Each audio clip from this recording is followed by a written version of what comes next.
अर्पिताने तिचे शिक्षण परदेशात केले होते. कॉलेजच्या दिवसापासून इंग्रजी तिच्यासाठी केवळ भाषाच नाही तर एक सामाजिक प्रतिष्ठा बनली होती. मित्रमैत्रिणीपासून ती ऑफिसपर्यंत तिची ओळख इंग्रजी बोलण्यामुळेच होती. लग्नानंतरही हेच वातावरण राहील. आधुनिक जीवनशैली, इंग्रजीमध्ये बोलणं आणि मित्रमैत्रिणींमध्ये एक स्टायलिश प्रतिमा असे तिने गृहीत धरले होते. पण सासरच्या घरात पाऊल ठेवताच तिच्या सगळ्या अपेक्षा एकामागोमाग एक ढासळू लागल्या. घराच्या उंबरठ्यावर तिने पाऊल ठेवलं तेव्हा सासूबाई रवीनाताई हात जोडून म्हणाल्या, "या घरात तुझं स्वागत आहे सुनबाई." अर्पिता हसली. पण तिच्या कानांना मोठा धक्का बसला. मराठीत बोलायचं इथे. तिची जाऊबाई दीप्ती तिच्या जवळ येऊन म्हणाली, "अर्पिता, तू आलीस आता तर घर आणखी प्रकाशित होईल." पण अर्पितेच्या मनात पहिली छाप पडली की हे लोक तर गावठी वाटत आहेत. दिवसभर मराठी मराठी करतील. आता माझे मित्रमैत्रिणी घरी आल्या तर काय विचार करतील? लग्नानंतर आठवडाभरातच अर्पिताने तिच्या मित्रमैत्रिणींना घरी बोलवले. सर्व हुशार आणि अगदी इंग्रजी बोलणारे, मोठमोठ्या मल्टीनॅशनल कंपन्यांमध्ये काम करणारे. ड्रॉइंग रूममध्ये हसणं आणि गप्पा चालल्या होत्या. तेव्हाच रवीनाताई चहा घेऊन आल्या आणि त्या प्रेमाने सर्वांना त्या देऊ लागल्या.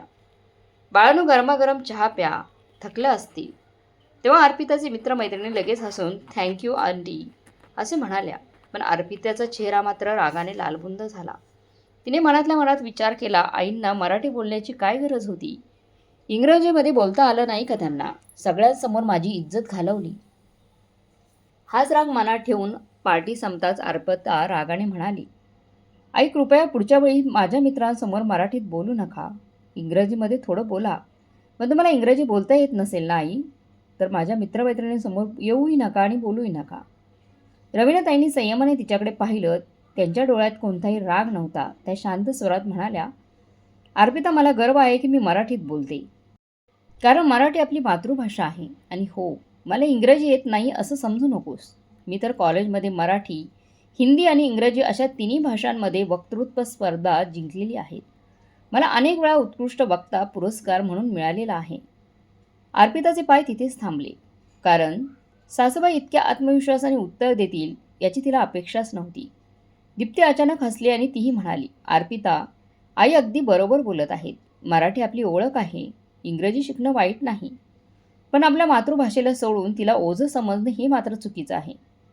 हे सर्व ऐकून अर्पिताला राग तर आलाच, पण कुठेतरी मनात खंतही वाटली की मी खरोखरच केवळ दिखाव्यासाठी इंग्रजी भाषेचा गर्व करत आहे का? त्या रात्री अर्पिता बराच वेळ टेरेसवर उभी राहिली. तिच्या मनात वारंवार सासूबाईंचे शब्द घुमत होते. "मला गर्व आहे की मी मराठी बोलते." पण त्याचबरोबर तिला तिच्या मित्रमैत्रिणींचे हसणंही आठवत होते. तिने विचार केला, माझे फ्रेंड्स विचार करतील की माझ्या सासूबाईंना इंग्रजी येत नाही. मग माझ्या मित्रपरिवारात माझी इज्जत कशी राहील? त्यामुळे मी अशा वातावरणात कशी राहू शकेन? खाली खोलीत रवीनाताई देवाजवळ दिवा लावत होत्या आणि हळूहळू गुणगुणत होत्या, "भाषा कोणतीही असो, मनातील गोष्ट स्पष्ट सांगता आली पाहिजे." अर्पिता शांत उभी राहिली. तिच्या मनात एक नवे वादळ उठत होते. सकाळचे वातावरण सामान्य होते. स्वयंपाकघरातून फोडणीचा सुवास येत होता.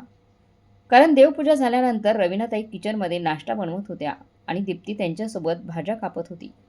अर्पिता अजूनही अंथरुणावर होती. रात्रभर विचार करून तिचे डोळे जड झाले होते.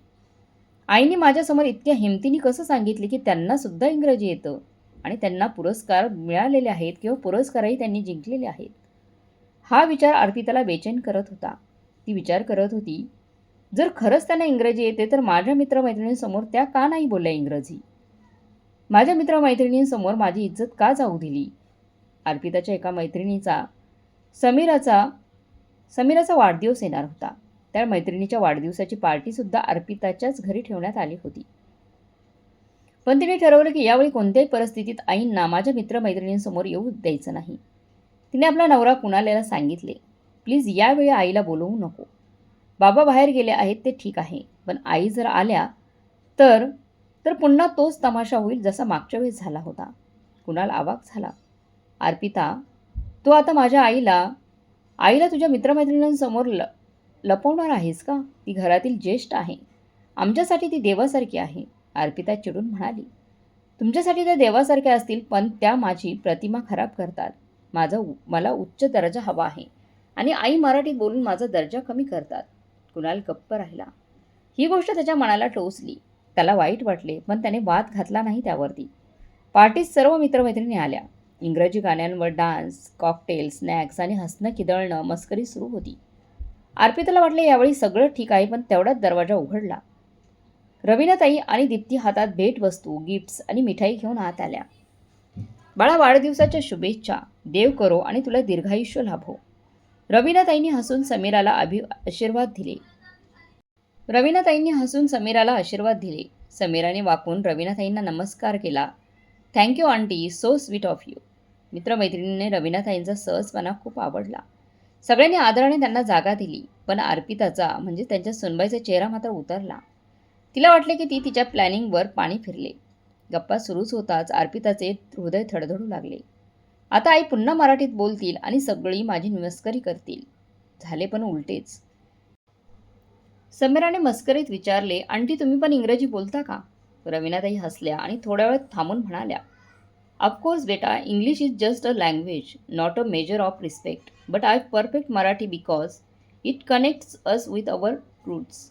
रवीनाताई असं बोलल्यानंतर उपस्थित अर्पिताचे सर्व मित्रमैत्रिणी एकदम शांत झाल्या. काही क्षणांच्या शांततेनंतर टाळ्यांचा कडकडाट झाला. Wow aunty, that's so true. तुमचा विचार तर कमाल आहे. अर्पिताची मान खाली झुकली होती. दीप्ती जवळच उभी होती. तिने अर्पिताकडे पाहिले आणि हळूच हसली. त्या हसत्यात टोमणा नव्हता किंवा व्यंग नव्हतं, फक्त एक सत्याची झलक होती. बघितलंच अर्पिता, आई किती समजूतदार आहे. इंग्रजी येणं वेगळी गोष्ट आहे, पण आपल्या मुळांवर गर्व करणं त्याहून फार मोठी गोष्ट आहे. हे शब्द अर्पिताच्या कानात जणू घुमले. पार्टी झाल्यावर अर्पिता भडकली. आई, तुम्हाला इंग्रजी येत होती तर आधी का नाही बोललात? तुम्ही मला माझ्या मित्रमैत्रिणींसमोर मूर्ख बनवले होते पहिल्या वेळेस. रवीनाताई शांतपणे म्हणाल्या, अर्पिता, मी तुला मूर्ख बनवले नाही. माझा विश्वास आहे की माणसांची ओळख त्यांच्या भाषेमुळे नाही, तर त्यांच्या संस्कारामुळे आणि विचारांमुळे येते. अर्पिता रागाने लाल झाली, पण माझी सोसायटी, माझे फ्रेंड सगळे भाषेवरून न्याय करतात. रवीनाताईंनी दीर्घ श्वास घेतला आणि म्हणाल्या, मग बाळा, तू स्वतः ठरव की तुला दुसऱ्यांच्या नजरेत इज्जत हवी आहे की स्वतःच्याच नजरेत इज्जत हवी आहे. रवीनाताईंच्या या प्रश्नाचे अर्पिताकडे उत्तर मात्र नव्हतं. त्या रात्री घरात विलक्षण शांतता होती. कुणाल त्याच्या खोलीत फाईल्स बघत होता. दीप्ती स्वयंपाकघरातील सामान गोळा करत होती आणि अर्पिता टेरेसवर फिरत होती. तिचं मन जणू एका जाळ्यात अडकले होते. तिच्या कानात वारंवार तोच आवाज घुमत होता. माणसांची ओळख त्यांच्या भाषेमुळे नाही, तर त्यांच्या संस्कारामुळे आणि विचारांमुळे होते. आणि हे आई इंग्रजीमध्ये बोलल्या होत्या. अर्पिताने मनातल्या मनात विचार केला, आईने सांगितलेली गोष्ट तर खूप मोठी आहे, पण या सगळ्या गोष्टी पुस्तकातल्या चांगल्या वाटतात. खऱ्या आयुष्यात लोक फक्त दिखावा आणि स्टाईलने प्रभावित होतात. पण आजकाल स्टाईल म्हणजे इंग्रजी आहे. पण त्याच क्षणी तिला आठवले की पार्टीत तिच्या मित्रमैत्रिणींनी आईच्या बोलण्यावर टाळ्या वाजवल्या होत्या. ते कोणी त्यांची मस्करी केली नव्हती, उलट सगळ्यांनी त्यांच्या विचारांचे कौतुक केले होते. मग मीच का चुकीचा विचार करत आहे आणि का? दुसऱ्या दिवशी सकाळी अर्पिता किचनमध्ये गेली तेव्हा पाहिलं की सासूबाई पूजाघरामध्ये पूजा करत आहे. पण त्यांच्या चेहऱ्यावर तेच समाधान आणि तीच शांतता होती. तेव्हा अर्पिताला राहवले नाही, म्हणून तिने हळूच विचारलं, आई, तुम्हाला इंग्रजी इतकी चांगली येते तर तुम्ही कधी दाखवली का नाही? नेहमी मराठीतच बोलत असता. रवीनाताईंनी दिव्यात तेल घातले, हात जोडून देवाला नमस्कार केला आणि मग हळू आवाजात म्हणाल्या, बाळा, दिखावा माणसाला लहान बनवतो. ज्ञान असेल तर ते वाटण्याचा गर्व असावा, पण घमेंट करण्याची गरज नाही. अर्पिता गप्प राहिली, पण तिच्या मनातील प्रश्न आणखी वाढले. काही वेळाने दीप्ती आली. ती हसून म्हणाली, अर्पिता, तुला माहीत आहे का की आई कॉलेजच्या दिवसात किती मोठ्या वक्त्या, स्पीकर होत्या. संपूर्ण शहरात त्यांच्या नावाची चर्चा होती. अर्पिताने आश्चर्याने विचारलं, खरंच? दीप्ती हसत हसत खोलीतून एक जुना अल्बम घेऊन आली. त्यात अनेक फोटो होते. आई स्टेजवर उभ्या होत्या, हातात माईक आणि समोर सगळ्यांनी गोंधळलेला, समोर टाळ्यांनी गजबजलेला हॉल. एका फोटोत बॅनर लावला होता, आंतरमहाविद्यालयीन द्विभाषिक वक्तृत्व स्पर्धा, विजेता रवीना मांडवी. अर्पिताने पहिल्यांदा सासूबाईंना सरळ प्रश्न विचारला, आई, तुम्ही इतक्या स्पर्धा जिंकलात, इतके पुरस्कार घेतलेत, मग लग्नानंतर हे सगळं सोडून का दिलं तुम्ही? रवीनाताईंनी हलकं स्मित हास्य करत सांगायला सुरुवात केली, बाळा, कॉलेजमध्ये मी नेहमी 3 भाषांमध्ये निपुण होते. मला शब्दांशी खेळायला आवडत होते. अनेक वेळा तर लोक म्हणायचे की तू राजकारणात जा किंवा TV अँकर बन. पण तुझे सासरे खूप साधारण कुटुंबातून होते. त्यांनी मला कधी रोखले नाही, पण मला वाटले की जर मी माझं फक्त भाषण आणि मंचाच्या जगात राहिले, तर मग माझं स्वतःचं कुटुंब मागं सुटेल. म्हणून मी स्वतः निवडले की मी माझं घर आणि कुटुंबातील माणसांना प्राधान्य देईल. अर्पिताने आश्चर्याने विचारलं, मग तुम्हाला त्याचा कधी पश्चाताप नाही झाला का? रवीनाताई शांत स्वरात म्हणाले, नाही बाळा, कारण जेव्हा जेव्हा मला संधी मिळाली, तेव्हा मी मराठी, हिंदी आणि इंग्रजी अशा तिन्ही भाषांमध्ये माझं मत मांडलेलं आहे. पण घरात, कुटुंबात, मुलांमध्ये मी नेहमी मराठीलाच महत्त्व दिलं आहे. जेणेकरून आपली मुळं तुटणार नाहीत. मातृभाषा व्यवस्थितपणे वापरली जाऊ शकते आपल्या घरामध्ये. अर्पिता शांतपणे सगळं ऐकत होती. तिच्या मनात जणू दोन प्रवाहांचा संगम होत होता. एका बाजूला तिचा अहंकार म्हणत होता, बघितलं त्यांनी स्वतः करिअर सोडून घर निवडलं, म्हणून या जुनाट विचारांच्या आहेत. दुसऱ्या बाजूला मन म्हणत होते की नाही, त्यांनी जे केलं त्यात त्याग आणि समजूतदारपणा दोन्ही आहे.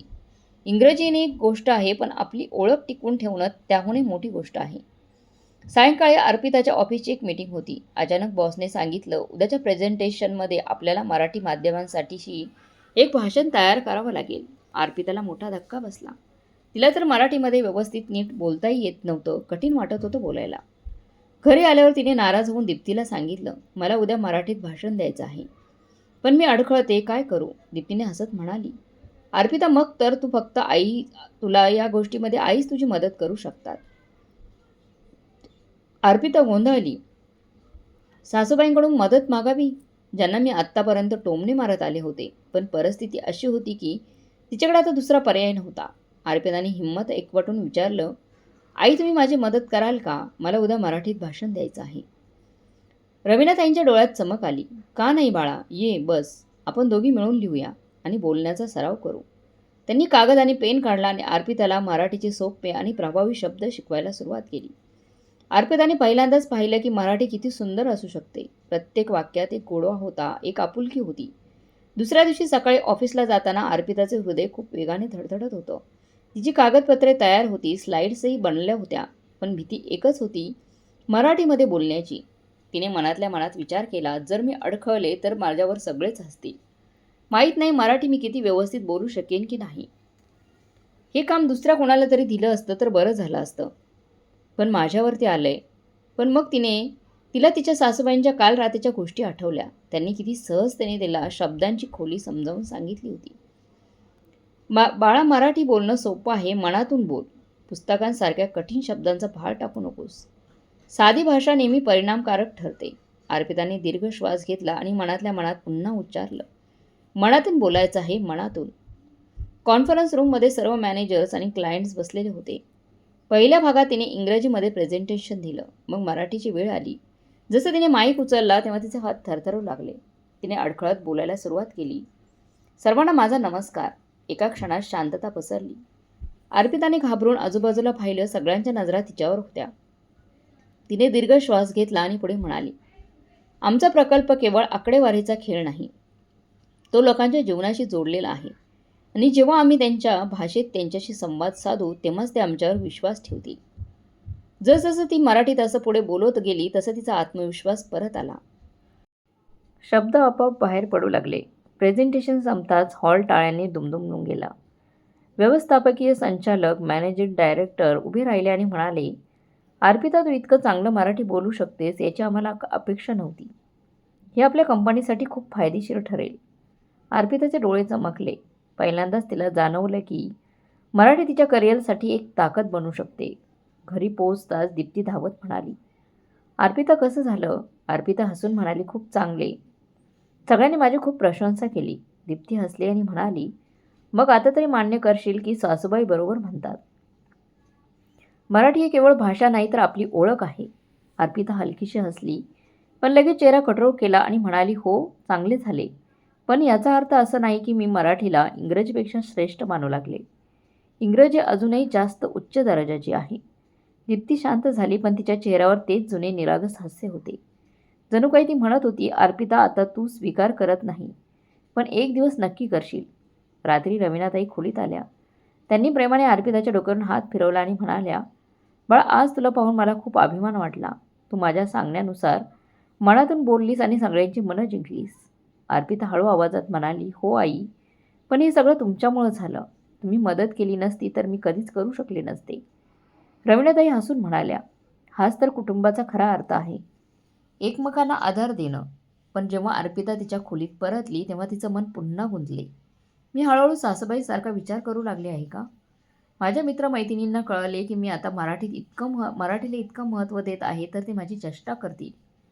ती आरशासमोर उभी राहिली आणि स्वतःशीच म्हणाली, नाही, मी अजूनही तीच आहे. इंग्रजी माझी ओळख आहे, पण आज मराठीत बोलून जो शांतपणा मिळाला तो इंग्रजीमध्ये कधीच मिळाला नव्हता हे मात्र खरं. तिचं मन आता 2 भागात विभागलं गेलं होतं. एक भाग इंग्रजीच्या अहंकाराला चिकटून होता, तर दुसरा भाग मराठीच्या प्रतिष्ठेला हळूहळू ओळखू लागला होता. अर्पिताचे आयुष्य 2 भागात विभागले गेले होते. एका बाजूला ऑफिस, जिथे तिने पहिल्यांदाच मराठीत भाषण दिलं होतं आणि सर्वांनी प्रशंसा केली. तर दुसरीकडे तिची सोसायटी म्हणजे मित्रमंडळी, जिथे इंग्रजीमध्ये बोलणं म्हणजे स्टेटस मानलं जात होतं. एके दिवशी अर्पिताची मैत्रिणी सोनियाने तिच्या किटी पार्टी ठेवली होती. सर्व मैत्रिणी तिथे जमा झाल्या. सगळ्यांनी चहाचा आस्वाद घेताच सोनिया अर्पिताला म्हणाली, वा, तुझ्या सासूबाई तर खरंच मास्टर शेफ आहे. अर्पिता हसत म्हणाली, हो, फक्त स्वयंपाक करणं आणि मराठी बोलणं एवढंच येतं त्यांना. त्यावर सगळ्या मैत्रिणी हसल्या. अर्पिताला वाटलं की तिने खूप मजेदार विनोद केला आहे. पण घरी परतल्यावर तिने पाहिलं की दीप्ती शांतपणे बसली होती. तिच्या डोळ्यात अश्रू होते. अर्पिता, तू आईची मस्करी का केलीस? त्या इतक्या मेहनत करतात.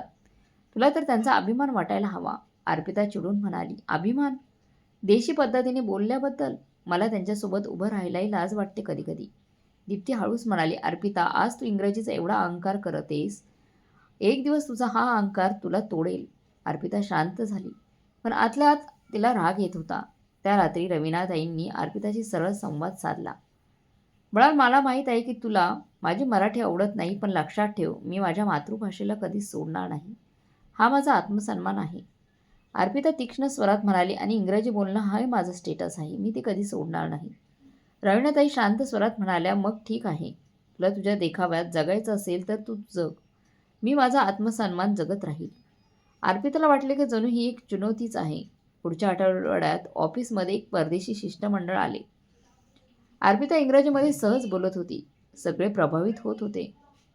पण तेव्हाच बॉसने सांगितलं, आता आपले भारतीय माध्यमांचे पत्रकारही प्रश्न विचारतील. त्यांना मराठीत उत्तरे द्यावी लागतील. अर्पिता घाबरली. ती अडखळत उत्तरे देऊ लागली. तेव्हा मीडियावाल्यांनी चिमटा घेतला. मॅडम, तुम्ही आता भारतीय शिवाय महाराष्ट्रीयन आहात. मग मराठीमध्ये इतकी अडचण का? अर्पिताचा चेहरा लाल झाला. तिथेच तिचे सहकारी नेहा, जिने पूर्णपणे मराठीत आत्मविश्वासाने उत्तर दिलं. त्यामुळे ती सगळ्यांच्या नजरेत चमकू लागली. अर्पितला मनातल्या मनात विचार करू लागली, किती लाजिरवाणा क्षण आहे हा. जर मी सुद्धा आईनं सारखं सहज मराठी बोलू शकले असते तर आज सगळे माझी प्रशंसा करत असते. ती घरी परतली तेव्हा अर्पिता उदास होती. पण रवीनाताई काहीही म्हणाल्या नाहीत. फक्त तिच्यासाठी शिरा बनवून ठेवला आणि हसल्या. अर्पिताचे डोळे भरून आले. मी त्यांना नेहमीच कमी लेखते, पण त्या मला न सांगताच मला सांभाळून घेतात. असे असले तरी तिचा आत अहंकार अजूनही जिवंत होता. आता घरातले वातावरण हळूहळू बदलू लागले होते. अर्पिताचा इंग्रजीवरील अभिमान आणि रवीनाताईंचा मराठीवरील आत्मसन्मान दोन्ही रोज कोणत्या ना कोणत्या कारणाने टक्कर घेऊ लागले होते. सकाळी नाश्त्याच्या टेबलावर, Maugham please say good morning at least, not सुप्रभात, अर्पिता चिडून म्हणायची. बाळा, सुप्रभात ही तर शुभेच्छा आहे, त्यात आपलेपणा आहे. रवीनाताई हसून उत्तर द्यायच्या. दुपारी, आई प्लीज ड्रायव्हरला सांगा की कार रेडी ठेव. मी सांगितलं आहे, गाडी तयार आहे. गाडी, आओ प्लीज, हा शब्द किती जुनाट वाटतोय. अशा छोट्या छोट्या गोष्टींमुळे वादाची आग पेटत राहायची. कुणाला मध्यस्थी करण्याचा प्रयत्न करायचा, पण बहुतेकदा हार मानायचा. अर्पिता, तू प्रत्येक गोष्टीवर आईला का टोकतेस? आईची सवय आहे मराठीत बोलण्याची. तर मग बदलावी लागेल कुणाल. शेवटी मी तर सुद्धा बदलत आहे. मी सर्वांसमोर त्यांच्यामुळे लाजिरवाणी होऊ शकत नाही. दीप्ती अनेकदा गप्प राहायची. तिला माहीत होतं की जास्त काही बोलली तर अर्पिता अजून जास्त रागवेल. पण तिचे डोळे सगळं काही सांगून जायचे. वेदना, निराशा आणि आशा. एके दिवशी नातेवाईकांची घरी गर्दी होती. सगळे जेवणाच्या टेबलावर बसले होते. रवीनाताईंनी खूप प्रेमाने त्यांना म्हणाल्या, घ्या, गरमागरम पुरी आहे, बटाट्याची भाजी आणि रायता. सगळे नातेवाईक प्रशंसा करू लागले. वा, तुमच्या हाताची चव अजूनही तशीच आहे. तेव्हाच अर्पिताने इंग्रजीमध्ये टोमणा मारला. Mom, you should learn continental dishes too. These Indian things are too heavy. म्हणजेच आई, तुम्ही कॉन्टिनेंटल पदार्थ शिकायला हवेत. हे भारतीय पदार्थ खूप जड असतात पचायला.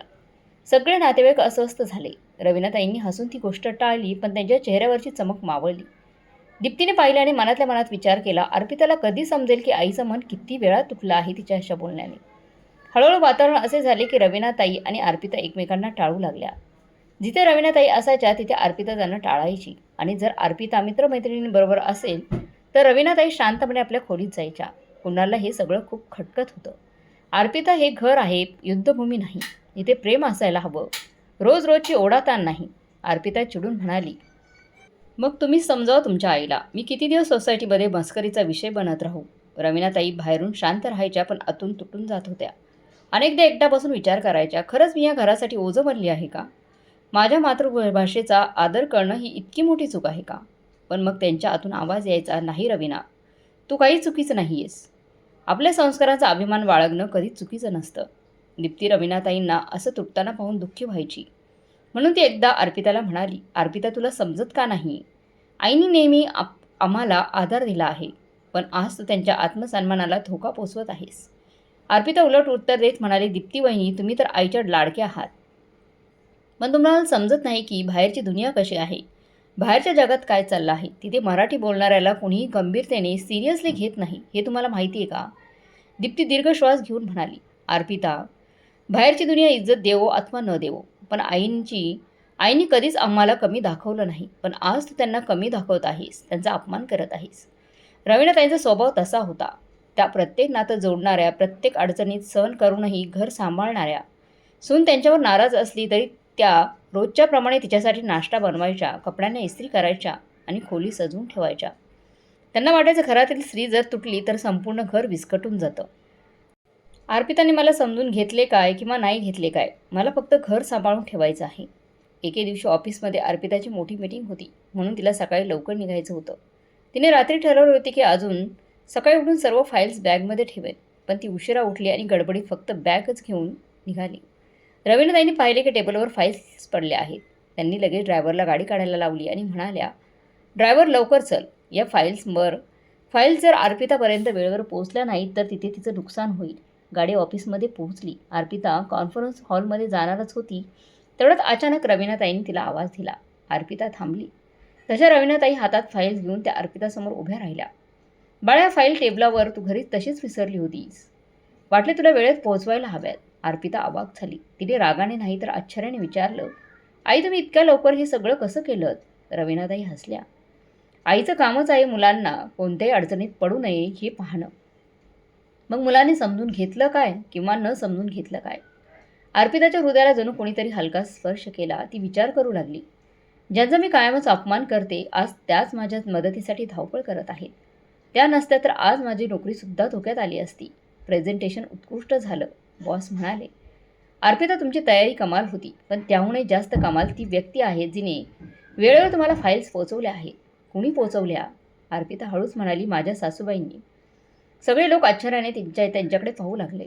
त्या क्षणी अर्पिताला पहिल्यांदा गर्व वाटला की ती कोणाची तरी सून आहे.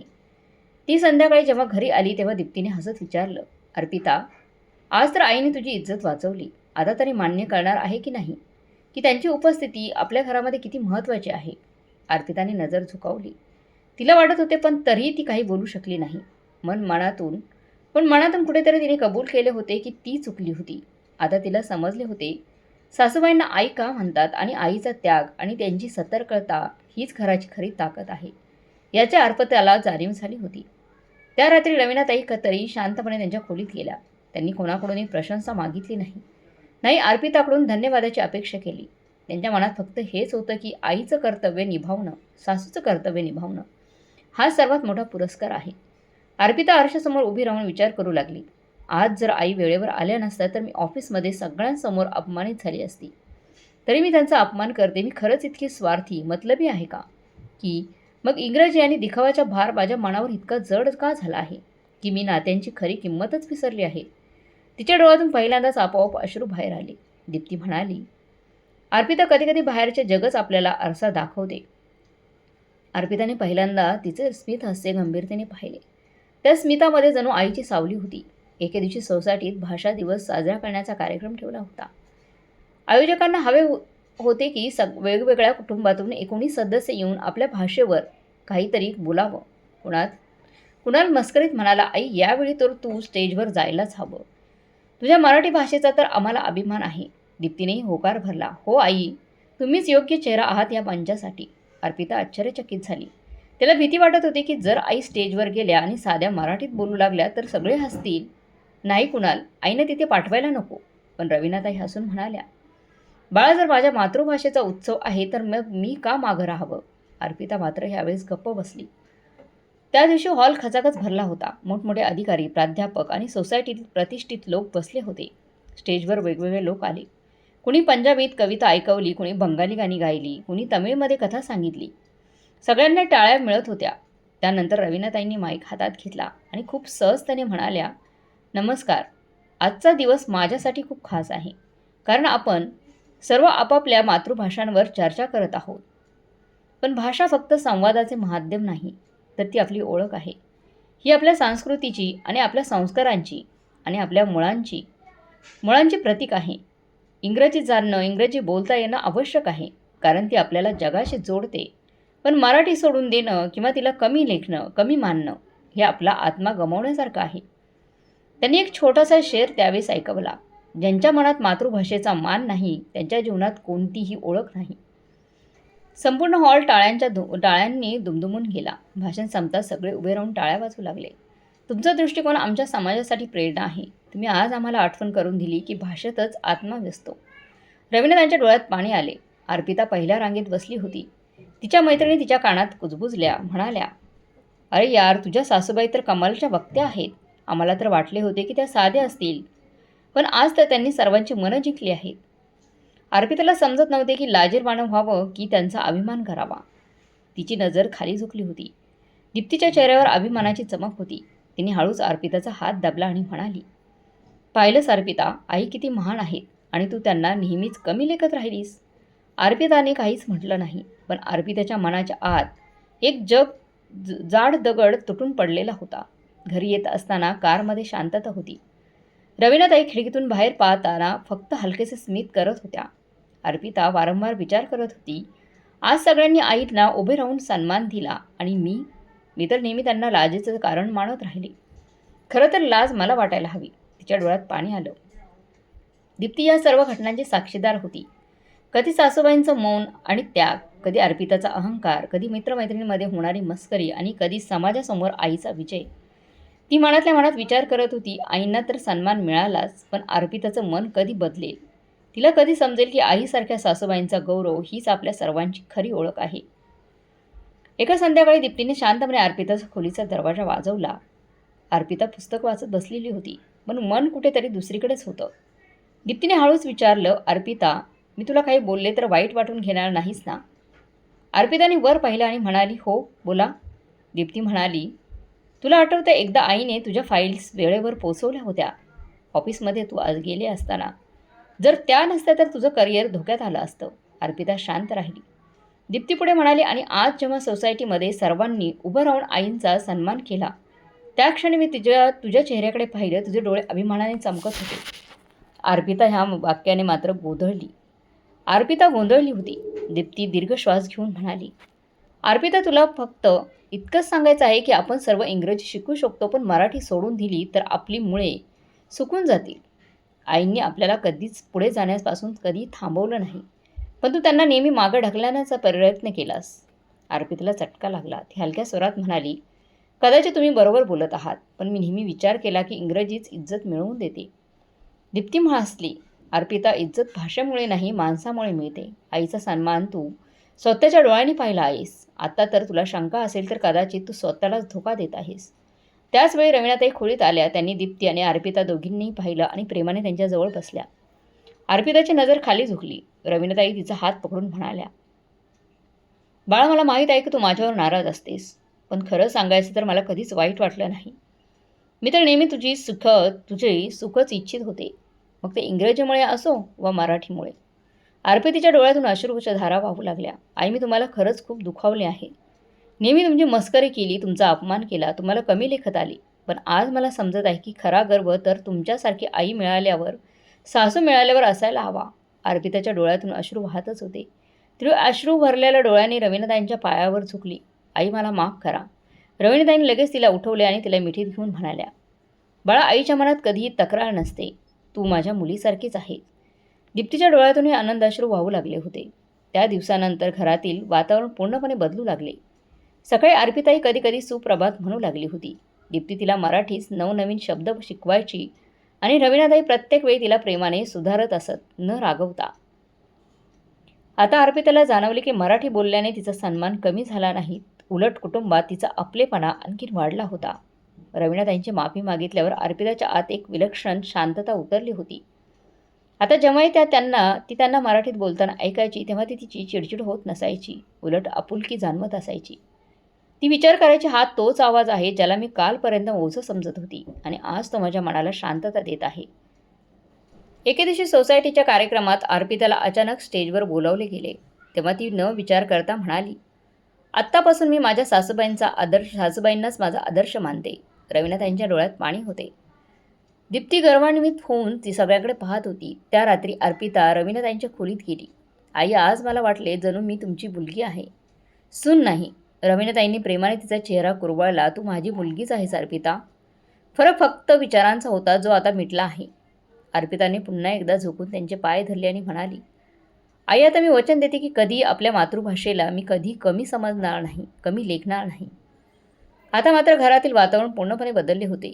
जिथे कधी प्रत्येक सकाळ वादविवादाने आणि भांडणाने सुरू व्हायची, तिथे आता दिवसाची सुरुवात सुप्रभात आई या गोड आवाजाने होऊ लागली होती. अर्पिताने आपल्या सवयी बदलल्या होत्या. ती आता इंग्रजी आणि मराठी भाषांमध्ये सहजपणे बोलत होती. पण सर्वात मोठी गोष्ट ही होती की ती आता आपल्या सासूला लपवण्याचा किंवा कमी लेखण्याचा, अपमान करण्याचा कधी प्रयत्न करत नव्हती. उलट प्रत्येक ठिकाणी त्यांचा परिचय मोठ्या अभिमानाने, स्वाभिमानाने सांगत होती. एक दिवस संध्याकाळी कुणाल म्हणाला, आजचा दिवस तर ऐतिहासिक होता. दीप्ती हसून म्हणाली, हो कुणाल, आता अर्पिता आईंची सर्वात मोठ्या शिष्या बनली आहे. अर्पिता न अडखळता म्हणाली, हो, मला याचा गर्व आहे. रवीनाताईंच्या डोळ्यात पाणी आले. त्यांनी दोन्ही सुनांना आपल्या मिठीत घेतलं आणि म्हणाल्या, तुम्ही दोघी माझे विश्वास आहेत. जर तुम्ही दोघी आनंदात असाल तर हाच माझा सर्वात मोठा विजय आहे. तर मग मित्रमैत्रिणींनो, प्रत्येक सासूबाईंचे विचार हे रवीनाताईंसारखे असायला हवेत का? तुम्हाला काय वाटते कमेंट बॉक्समध्ये नक्की कळवा. आणि कथा चांगली वाटली असेल तर लाईक, शेअर, सबस्क्राईब नक्की करा. भेटूया पुढच्या कथेमध्ये. तोपर्यंत धन्यवाद.